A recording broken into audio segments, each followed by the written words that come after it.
ਛੋਟਾ 10 ਰੁਪਏ, ਵੱਡਾ 20 ਰੁਪਏ। ਹੁਣ ਉਹ ਤੋਂ ਵੱਡਾ ਵੀ ਇੱਕ ਆ ਗਿਆ। ਮੇਰ ਸਾਹਿਬ ਐਜ਼ ਏ ਗੋਇਆ ਐਕਸਪਰਟ ਬਕੌਲ ਤੁਹਾਡੇ ਬਿੱਲਾਂ ਦੇ ਵਿੱਚ ਆਉਂਦੇ ਸੀ ਵਿਦ ਹੋਲਡਿੰਗ ਟੈਕਸ, ਹੁਣ ਪਤਾ ਨਹੀਂ ਸਾਨੂੰ ਆਣੇ ਲਿਦ ਹੋਲਡਿੰਗ ਟੈਕਸ। ਜਿਹੜੀਆਂ ਚਿੜੀਆਂ ਬਿੱਠਾ ਬੁੱਠਾ ਕਰਦੀਆਂ, ਹਾਂਜੀ, ਇਹਨਾਂ ਤੇ ਵੀ ਟੈਕਸ ਲੱਗੇ ਆ। ਅਕਸਰ ਜਦੋਂ ਤੁਸੀਂ ਲੰਘਦੇ ਹੋ ਜਾਂ ਵਾਕ ਕਰਨ ਜਾਓ ਨਾ, ਅਚਾਨਕ ਉੱਤੇ ਆਂਦੀ ਕੜੱਪ ਤੇ ਉਹ ਗਈ ਚੀਲ, ਇਦਾਂ ਦਾ ਕੋਈ ਟੈਕਸ ਇਹਨਾਂ ਤੇ ਲਵਾਓ ਨੇ। ਅਸਲਾਮ ਵਾਲੇਕੁਮ। ਅੱਛਾ ਜੀ, ਤੁਸੀਂ ਅਕਸਰ ਲਾਰੀ ਅੱਡੇ ਸਟੇਸ਼ਨ ਦੇ ਉੱਪਰ ਲਿਖਿਆ ਵੇਖਿਆ ਹੋਏਗਾ ਛੋਟਾ 10 ਰੁਪਏ, ਵੱਡਾ 20 ਰੁਪਏ। ਹੁਣ ਉਹ ਤੋਂ ਵੱਡਾ ਵੀ ਇੱਕ ਆ ਗਿਆ ਜਿਹਦੀ ਕੀਮਤ ਆ ਗਈ 30 ਰੁਪਏ। ਇਹਦੇ ਵਾਸਤੇ ਤੁਹਾਨੂੰ ਪਿੰਡਾਂ ਦਾ ਰੁਖ ਕਰਨਾ ਪੈਣਾ ਵਾ, ਕਿਉਂਕਿ ਮੱਝਾਂ ਦੇ ਉੱਪਰ ਗੋਇਆ ਟੈਕਸ ਉਹਨਾਂ ਨੇ ਲਾ ਦਿੱਤਾ ਵਾ। ਜਿੱਥੇ ਜਿੱਥੇ ਜਿੰਨੀਆਂ ਮੱਝਾਂ ਹੋਣਗੀਆਂ ਪਰ ਮੱਝ ਦੇ ਹਿਸਾਬ ਤੇ 30 ਰੁਪਏ, ਯਾਨੀ ਕਿ ਇਨਸਾਨ ਕਰੇ ਤੇ 20 ਰੁਪਏ, ਮੱਝ ਕਰੇ ਤੇ 30 ਰੁਪਏ। ਮੇਰੇ ਨਾਲ ਸੀਨੀਅਰ ਤਜਜ਼ੀਆਕਾਰ ਇਸ ਕੰਮ ਦੇ ਸ਼ੁਏਬ ਸਾਹਿਬ ਮੌਜੂਦ ਆ, ਉਹਨਾਂ ਨਾਲ ਗੱਲ ਕਰਦੇ ਹਾਂ। ਜੀ ਸ਼ੁਏਬ ਸਾਹਿਬ, ਦੱਸੋ ਕਿ ਇਹ ਕੀ ਰੌਲਾ ਪੈ ਗਿਆ ਵਾ ਕਿ ਪੂਰੀ ਦੁਨੀਆ ਦੇ ਵਿੱਚ ਮਾਡਲ ਹੀ ਹੋਰ ਆ,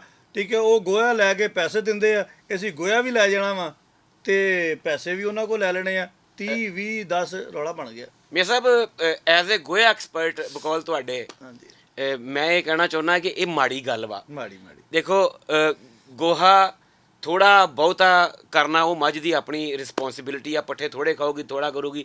ਇਹਦੇ ਨਾਲ ਗੌਰਮੈਂਟ ਨੇ ਖਲਾਰਾ ਪਾ ਲਿਆ, ਆਪਣੇ ਸਿਰ ਆਪ ਮੁਸੀਬਤ ਪਾ ਲਈ। 9-10 ਤਾਂ ਨਵੇਂ ਮਹਿਕਮੇ ਬਣਾਉਣੇ ਪੈਣੇ ਇਹਦੇ ਵਾਸਤੇ। 9-10 ਮਹਿਕਮੇ ਨਵੇਂ ਬਣਨਗੇ ਜੀ।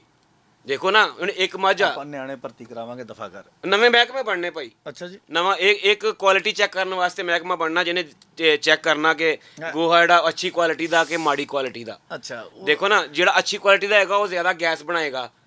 ਅੱਛਾ, ਉਹ ਤੋਂ ਗੈਸ ਬਣਾਉਣੀ ਨਾ, ਕਿਤੇ ਬਾਇਓ ਗੈਸ ਬਣਾਉਣੀ ਅਸੀਂ ਗੋਹਾ ਇਕੱਠਾ ਕਰਕੇ। ਤੇ ਅੱਛੀ ਕੁਆਲਿਟੀ ਵਾਲੇ ਦੀ ਗੈਸ ਅੱਛੀ ਹੋਏਗੀ, ਮਾੜੀ ਵਾਲੇ ਦੀ ਮਾੜੀ। ਉਹ ਹੁਣ ਸਬਸਿਡੀ ਦੇਣਗੇ ਅੱਛੀ ਕੁਆਲਿਟੀ ਵਾਲੇ ਨੂੰ। ਅੱਛਾ, ਮਤਲਬ ਉਹ ਹੋ ਸਕਦਾ ਕਿ ਉਹਦੇ ਕੋਲ 25 ਰੁਪਏ ਲੈਣ, ਤੇ ਜਿਹੜਾ ਮਾੜਾ ਗੋਹਾ ਦਿੰਦੀ ਮੱਝ ਉਹਦਾ ਹੋ ਸਕਦਾ 35 ਕਰ ਦੇਣ। ਤੇ ਕਿਲੋਆਂ ਦੇ ਹਿਸਾਬ ਨਾਲ ਕਰ ਲੈਂਦੇ। ਐਡਾ ਜੋ ਰੌਲਾ ਪਿਆ ਵਾ। ਹੁਣ ਮੱਝ ਅਗਰ ਕੋਈ ਕੱਟੀ ਆ, ਕੱਟੀ ਨੇ ਥੋੜਾ ਜਿਹਾ ਗੋਇਆ ਕਰਨਾ, ਜਿਹਨੇ ਦੁੱਧ ਪੀਣਾ ਵਾ, ਠੀਕ ਹੈ, ਤੇ ਮੱਝ ਨੇ ਕਰਨਾ ਬਹੁਤਾ, ਉਹਦਾ ਵੀ 30 ਦੇਣੇ ਪੈਣੇ, ਉਹਦੇ ਵੀ 30 ਦੇਣੇ ਪੈਣੇ। ਇਹ ਤੁਹਾਡੀ ਗੱਲ ਠੀਕ ਹੈ। ਇਸ ਤੋਂ ਵੀ ਵੱਡਾ ਇੱਕ ਸਵਾਲ ਹੈ, ਅੱਛਾ, ਸਿਰਫ ਮੱਝ ਪਰ ਮੱਝ ਉਹਨਾਂ ਨੇ ਟੈਕਸ ਲਾਇਆ, ਕੱਟਿਆਂ ਸੰਡਿਆਂ ਦਾ ਦੱਸਿਆ ਹੀ ਨਹੀਂ ਵੀ ਉਹਨਾਂ ਤੇ ਵੀ ਟੈਕਸ ਲੱਗਣਾ ਕਿ ਨਹੀਂ ਲੱਗਣਾ। ਇੱਕ ਬੰਦੇ ਕੋਲ 2 ਮੱਝਾਂ 4 ਸੰਡੇ, ਉਹ ਕੀ ਕਰੂ? ਤੁਸੀਂ ਇਸ ਫੀਲਡ ਨੂੰ ਬਖੂਬੀ ਜਾਣਦੇ ਹੋ। ਗੋਹਾ ਐਕਸਪਰਟ। ਹਾਂ, ਕਿਉਂਕਿ ਤੁਸੀਂ ਆਪ ਜ਼ਿਮੀਂਦਾਰ ਘਰਾਣੇ ਨਾਲ ਤਾਲੁਕ ਰੱਖਦੇ ਹੋ। ਜੀ। ਤੇ ਕਿਆ ਸਿਰਫ ਮੱਝ ਦੇ ਹੀ ਗੋਹੇ ਦੀ ਗੈਸ ਬਣਦੀ ਹੈ ਜਾਂ ਕੱਟੇ ਸੰਡੇ ਇਹਨਾਂ ਦੀ ਬਣਦੀ? ਮੈਨੂੰ ਤਾਂ ਨਹੀਂ ਪਤਾ ਇਸ ਗੱਲ ਦਾ। ਗੋਹਾ ਤਾਂ ਮੇਰੇ ਖਿਆਲ ਇੱਕੋ ਜਿਹਾ ਹੁੰਦਾ, ਕਿਉਂਕਿ ਜਦੋਂ ਪਾਥੀ ਥੱਪ ਕੇ ਤੁਸੀਂ ਆਪਣਾ ਕੰਨ ਤੇ ਮਾਰਦੇ ਹੋ, ਲਾਉਂਦੇ ਹੋ, ਮਤਲਬ ਉਹ ਤਾਂ ਨਹੀਂ ਦੱਸਦਾ ਕਿ ਮੈਂ ਆਪਣਾ ਸੰਡੇ ਦਾ ਗੋਹਾ ਵਾਂ ਜਾਂ ਮੈਂ ਮੱਝ ਦਾ ਗੋਹਾ। ਗੋਹਾ ਤਾਂ ਗੋਹਾ ਹੀ ਆ ਨਾ ਜੀ। ਪ੍ਰੋਬਲਮ ਹੋਰ ਆ, ਅੱਗੇ ਹੁੰਦੇ ਸੀ ਬਿੱਲਾਂ ਦੇ ਵਿੱਚ ਆਉਂਦੇ ਸੀ ਵਿਦ ਹੋਲਡਿੰਗ ਟੈਕਸ, ਹੁਣ ਪਤਾ ਨਹੀਂ ਸਾਨੂੰ ਆਣੇ ਲਿਦ ਹੋਲਡਿੰਗ ਟੈਕਸ। ਲਿਦ ਹੋਲਡਿੰਗ ਉਹ ਗੋਹਾ ਲਿਦ ਹੀ ਹੁੰਦਾ ਮੀਆਂ ਸਾਹਿਬ। ਨਹੀਂ, ਲਿਦ ਖੋਤੇ ਵਾਲੀ ਹੁੰਦੀ ਮੇਰੇ ਖਿਆਲ। ਉਹ ਇਹਨੂੰ ਲਿਦ ਹੀ ਹੁੰਦਾ, ਯੱਕ ਖੁਰਲੀ ਆ ਸਾਰਾ ਕੁਝ। ਅੱਛਾ, ਮਤਲਬ ਇਕੱਠਾ ਜਿਹਾ ਕਰਕੇ ਤੇ ਬਣਾ ਲੈਂਦੇ। ਪ੍ਰੋਬਲਮ ਬਹੁਤ ਸਾਰੇ ਹੋਣੇ ਆ, ਗਵਰਨਮੈਂਟ ਨੂੰ ਇਹਨਾਂ ਨੂੰ ਮੀਟ ਕਰਨਾ ਪੈਣਾ। ਮੱਝ ਫਰਜ਼ ਕੀਤਾ ਰਜਿਸਟਰ ਹੋ ਗਈ, 30 ਰੁਪਏ ਟੈਕਸ ਆਉਣ ਡਿਆ ਦਾ, ਮੱਝ ਮਰ ਗਈ, ਉਹਦਾ ਡੈਥ ਸਰਟੀਫਿਕੇਟ ਲੈ ਕੇ ਖਿਦਮਤ ਮਰਕਜ਼ ਜਾ ਕੇ ਫਿਰ ਉਹਨੂੰ ਜਾ ਕੇ ਐਨਰੋਲ ਕਰਵਾਉਣਗੇ ਕਿ ਮਰ ਗਈ ਭਾਈ। ਮਤਲਬ ਇਹਦਾ ਖਿਦਮਤ ਮਰਕਜ਼ ਵਾਲਿਆਂ ਦਾ ਕੰਮ ਵੀ ਵਾਜੇਗਾ, ਮਨੀਬ ਬਣਾਦਾ ਬਹੁਤ ਵੱਧ ਜਾਣਾ, ਬਹੁਤ ਵੱਧ ਜਾਣਾ। ਇਹ ਇੰਨਾ ਖਲਾਰਾ ਪਾ ਲਿਆ ਗਵਰਨਮੈਂਟ ਨੇ, ਇਹ ਨਹੀਂ ਕਾਬੂ ਆਉਣਾ। ਇਹ ਤੋਂ ਪਤਾ ਨਹੀਂ ਗੈਸ ਬਣਨੀ ਕਿ ਨਹੀਂ ਬਣਨੀ। ਇਸ ਕੰਮ ਨਾਲ ਪੂਰੇ ਮੁਲਕ ਨੂੰ ਗੈਸ ਹੋਈ ਪਈ ਮੀਆਂ ਸਾਹਿਬ। ਰੌਲਾ ਇਹ ਹੈ, ਇਹ ਅਗਰ ਇਹਨੇ ਗੈਸ ਬਣਾਉਣੀ ਆ, ਇਕੱਠਾ ਕਰਨ, ਤੁਸੀਂ ਫੈਸਿਲਿਟੇਟ ਕਰੋ। ਤੁਸੀਂ ਕਹੋ ਵੀ ਭਾਈ ਗੋਹਾ ਇੱਕ ਜਗ੍ਹਾ ਤੇ ਇਕੱਠਾ ਕਰੋ, ਗਵਰਨਮੈਂਟ ਦੀ ਟਰਾਲੀ ਆਊਗੀ ਚੱਕ ਕੇ ਲੈ ਜਾਊਗੀ। ਤੁਸੀਂ ਬਲਕਿ ਉਲਟਾ ਉਹਨਾਂ ਨੂੰ ਪੈਸੇ ਦਿਓ, ਨਹੀਂ ਦੇ ਸਕਦੇ ਉਹਨਾਂ ਕੋਈ, ਯਾਰ ਤੁਹਾਡੀ ਮਿਹਰਬਾਨੀ ਇੱਕ ਜਗ੍ਹਾ ਤੇ ਇਕੱਠਾ ਕਰ ਦਿਆ ਕਰੋ।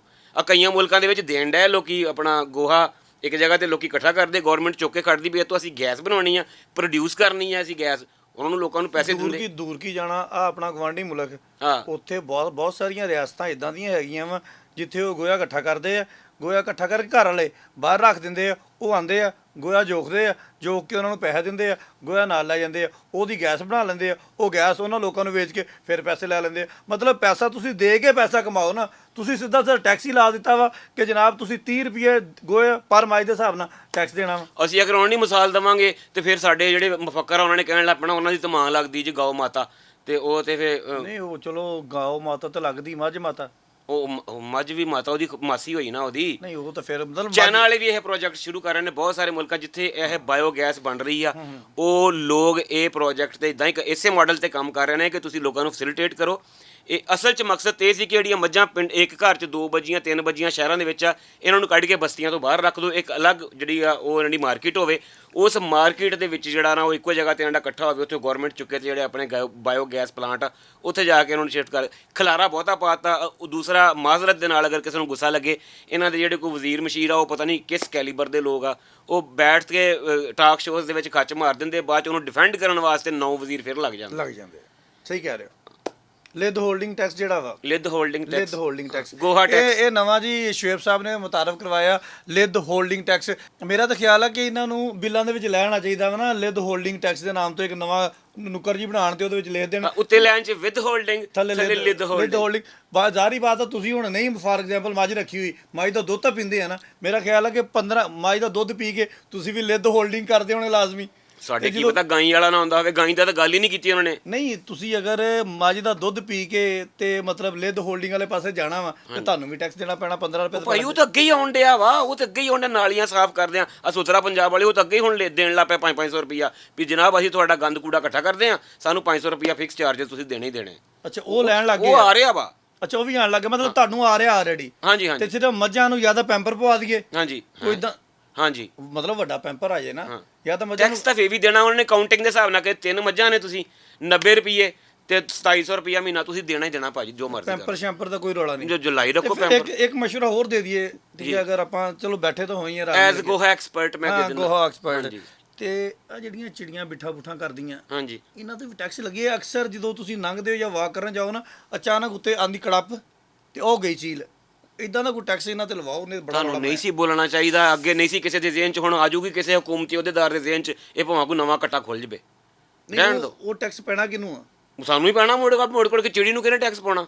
ਨਹੀਂ ਤੇ ਉਹ ਕਿੱਦਾਂ ਪਏਗਾ ਆਪਾਂ ਨੂੰ? ਉਹ ਕਹਿਣਗੇ ਭਾਈ ਤੁਹਾਡੇ ਤੇ ਕਿੰਨੀਆਂ ਬਿੱਠਾਂ ਹੋਈਆਂ, ਕਾਊਂਟ ਕਰਕੇ ਕੰਪਲੇਂਟ ਦਰਜ ਕਰਾਓ, ਠੀਕ ਹੈ, ਔਰ ਉਹਨੂੰ ਕਨਫਰਮ ਕਰਨ ਵਾਸਤੇ 2 ਦਾ ਬਟਨ ਦਬਾਓ ਤੇ ਐਂਡ ਤੋਂ ਤੁਹਾਡੇ ਬੈਲੈਂਸ 'ਚੋਂ ਪੈਸੇ ਕੱਟੇ ਜਾਣਗੇ। ਇੱਕ ਐਪ ਨਵੀਂ ਆਏਗੀ, ਹਾਂਜੀ, ਠੀਕ ਹੈ, ਬਿੱਠ ਐਪ, ਉਹਦੇ ਉੱਤੇ ਜਾ ਕੇ ਫਿਰ ਤੁਸੀਂ ਆਪਣੇ ਆਪ ਨੂੰ ਰਜਿਸਟਰ ਕਰਾਓਗੇ ਤੇ ਫਿਰ ਗੱਲ ਬਣੇਗੀ। ਬਹੁਤ ਸ਼ਦੀਦ। ਲਓ ਜੀ, ਗੱਲ ਇਹ ਹੈ ਕਿ ਸ਼ੁਏਬ ਸਾਹਿਬ ਦੇ ਤਹਫਜ਼ਾਤ ਆਪਣੀ ਜਗ੍ਹਾ ਤੇ ਨੇ, ਸਾਫ਼ ਸੁਥਰਾ ਪੰਜਾਬ ਵਾਲਿਆਂ ਦੀਆਂ ਗੱਲਾਂ ਆਪਣੀ ਜਗ੍ਹਾ ਤੇ ਨੇ, ਲੇਕਿਨ ਆਵਾਮ ਨੂੰ ਰਿਲੀਫ ਦੇਣ ਵਾਸਤੇ ਹਕੂਮਤ ਨੂੰ ਕੁਛ ਨਾ ਕੁਛ ਕਰਨਾ ਚਾਹੀਦਾ ਵਾ। ਅਗਰ ਇਹਨਾਂ ਨੇ ਇਸ ਗੋਹੇ ਤੋਂ ਬਾਇਓ ਗੈਸ ਬਣਾਉਣੀ ਆ ਤੇ ਮੇਰਾ ਖਿਆਲ ਆ ਕਿ ਹਕੂਮਤ ਨੂੰ ਉਹਨਾਂ ਕਿਸਾਨਾਂ ਨੂੰ ਪੈਸੇ ਦੇਣੇ ਚਾਹੀਦੇ। ਹਾਂ, ਉਹੀ ਗੈਸ ਵੇਚ ਕੇ ਦੁਬਾਰਾ ਅਸੀਂ ਉਹਨਾਂ ਲੋਕਾਂ ਕੋਲੋਂ ਰੈਵਨਿਊ ਇਕੱਠਾ ਕਰ ਸਕਦੇ ਹਾਂ। ਕੋਸ਼ਿਸ਼ ਇਹ ਕਰਨੀ ਚਾਹੀਦੀ ਹੈ ਜਿੰਨਾ ਵੀ ਰਿਲੀਫ ਅਸੀਂ ਇਸ ਆਵਾਮ ਨੂੰ ਦੇ ਦਈਏ, ਕਿਉਂਕਿ ਆਵਾਮ ਦੇ ਅੱਗੇ ਬਹੁਤ ਬੁਰੇ ਹਾਲਾਤ ਆ। ਕੋਈ ਜਨਾਬੇ ਲਈ ਘਿਓ ਨਹੀਂ ਲੈ ਸਕਦਾ, ਕੋਈ ਚੀਨੀ ਨਹੀਂ ਲੈ ਸਕਦਾ, ਕੋਈ ਮਾਂ ਪਿਓ ਦੀ ਦਵਾਈ ਨਹੀਂ ਲੈ ਸਕਦਾ। ਲਿਹਾਜ਼ਾ ਸ਼ੁਏਬ ਸਾਹਿਬ ਐਂਡ ਦੇ ਉੱਪਰ ਹਕੂਮਤ ਨੂੰ, ਮਰੀਮ ਨੂੰ ਜ਼ਾਰੀ ਬਾਤ ਤੁਸੀਂ ਦੱਸ ਦਿੰਦੇ ਹੋ ਬੋਲ ਕੇ, ਤੇ ਉਹਨਾਂ ਨੂੰ ਕੋਈ ਗੱਲ ਦੱਸੋ